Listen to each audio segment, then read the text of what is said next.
আসসালামু আলাইকুম। আমরা এই ভিডিওতে CSS এর সিনট্যাক্স সম্পর্কে জানবো যে CSS সিনট্যাক্স কেমন। তাহলে চলুন দেখেন CSS এর সিনট্যাক্স এরকম হয়। আমি আগে লিখি যে সিলেক্টর, ধরেন এটা একটা সিলেক্টর এন্ড তারপর একটা সেকেন্ড ব্র্যাকেট বা কার্লি ভার্সেস, এর ভিতরে আমাদেরকে আরো দুটো জিনিস দিতে হয়। সেটা হচ্ছে প্রপার্টি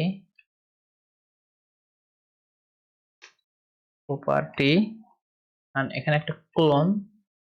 তো ক্লোন দেওয়ার পরে তারপর আমাদেরকে দিতে হয় ভ্যালু এন্ড শেষে একটা সেমিকোলন।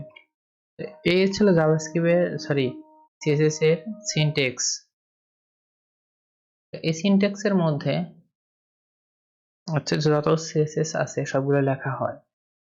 তো সেজন্য একটা এক্সাম্পল দেই যে এইখানে একটা h1 আছে। আমরা জাস্ট সিলেক্টরের কাছে যদি আমরা h1 টাকে লিখি এন্ড সেভ করি এন্ড তারপরে আমরা যে ভ্যালু না প্রপার্টির কাছে ধরেন আমরা সাপোজ দিয়ে দিলাম কালার দেওয়ার পরে আমাদেরকে একটা ভ্যালু দিতে হবে। জাস্ট এই ভ্যালুর জায়গায় আমরা ধরেন দিয়ে দিলাম গ্রিন ইয়েলো এন্ড শেষে একটা সেমিকোলন দিলাম। লাইনটা শেষ করলাম আমরা এন্ড সেভ। এখন যদি দেখেন যে আমাদের লেখাটা কিন্তু গ্রিন ইয়েলো হয়ে গেছে। জাস্ট এটাকে বলা হয় সিলেক্টর, এটা হচ্ছে প্রপার্টি, এটা হচ্ছে তার ভ্যালু। এন্ড আমরা যদি এখানে আরেকটা লিখি যে ব্যাকগ্রাউন্ড কালার, দেখেন ব্যাকগ্রাউন্ড কালার বা ব্যাকগ্রাউন্ড, এখানে যদি আমরা দিয়ে দিই গ্রিন না, এখানে আমরা দিয়ে দেব রেড কালারটা এন্ড শেষে একটা সেমিকোলন এন্ড সেভ। তাহলে দেখেন আমাদের লেখার নিচে একটা কি আসছে, চলে আসছে রেড কালারটা।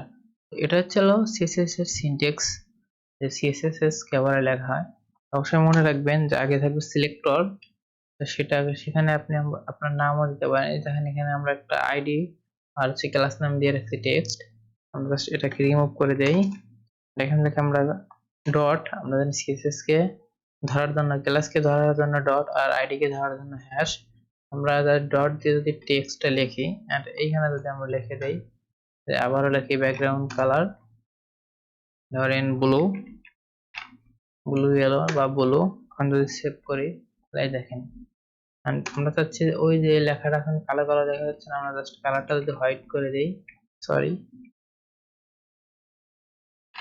কালার না, পেজকোড সাজেশন কেমন দিচ্ছে, এটা সেভড।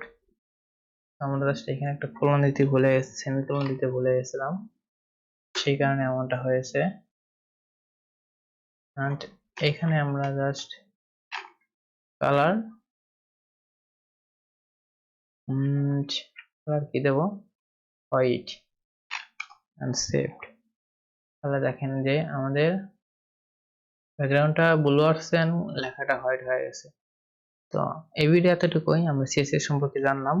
অবশ্যই চ্যানেলটি সাবস্ক্রাইব করবেন, পাশে বেল আইকনটি প্রেস করবেন। ভালো থাকবেন, সুস্থ। আসসালামু আলাইকুম।